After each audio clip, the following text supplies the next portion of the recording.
Bonjour. La première lecture d'aujourd'hui nous dit « En ce jour-là, comme Paul et Barnabé se trouvaient à Lystre, des Juifs arrivèrent d'Antioche et de Pisidie et d'Iconium. Ils se rallièrent les foules et lapidèrent Paul et le traînaient hors de la ville, pensant qu'il était mort. Mais quand les disciples firent cercle autour de lui, il se releva et rentra dans la ville.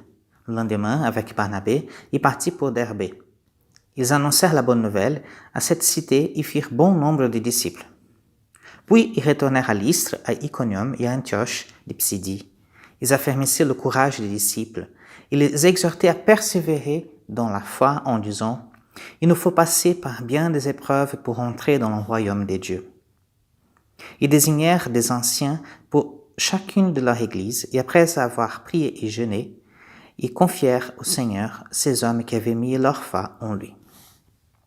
Paul nous dit donc aujourd'hui, il nous faut passer par bien des épreuves pour entrer dans le royaume des dieux.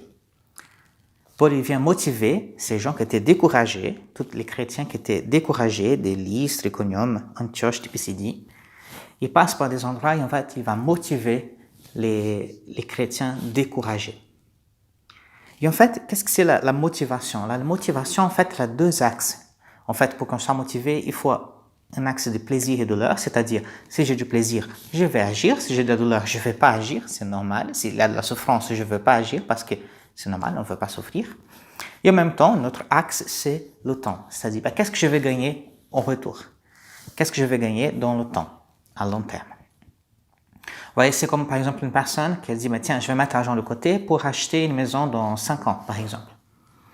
Dès qu'elle commence à avoir un peu d'argent de côté, il va apparaître beaucoup d'occasions pour le dépenser. Des soldes, des promos pour partir en vacances. Enfin bref, il va apparaître un tas de choses à faire avec cet argent.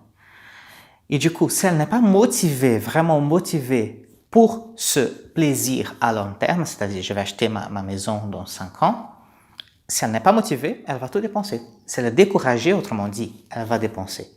Et c'est ça la motivation. La motivation nous pousse à agir vers un bien dans l'avenir, vers quelque chose de grand à long terme. Parfois, c'est à court terme aussi, mais c'est surtout à long terme. À court terme, c'est pas la motivation, c'est plutôt l'instinct qui va agir.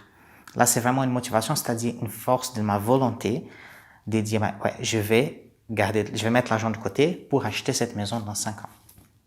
Et quand Paul nous dit, il faut passer par bien des épreuves pour entrer dans le royaume des dieux, j'ai une bonne nouvelle pour vous, on n'a pas besoin de s'inquiéter quelles sont les épreuves. La vie va nous donner des épreuves. La vie va nous donner des épreuves pour que nous puissions dépasser cela et regarder loin. Parce qu'en fait, quelle est la maison que nous allons acheter? C'est justement pour entrer dans le royaume des dieux. Cet argent qu'on met du côté aujourd'hui et qui parfois s'est tenté de dire mais je vais dépenser, en fait, c'est notre vie. C'est notre vie de foi, c'est tout ce que nous vivons tourné vers Dieu.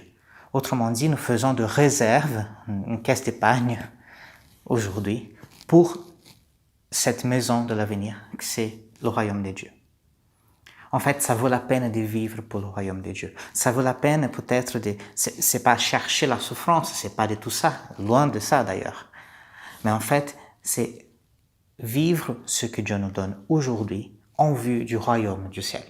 Voilà la motivation chrétienne. Je vis ce que Dieu me permet de vivre aujourd'hui, ce que Dieu me permet de vivre aujourd'hui pour le royaume de Dieu. Et ça vaut la peine. Je suis sûr que ça vaut la peine de vivre cela pour Dieu.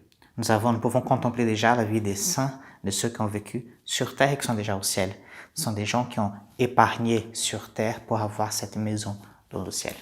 Que ça puisse nous aider à avoir cette motivation de vivre notre vie aujourd'hui en vue de notre vie éternelle.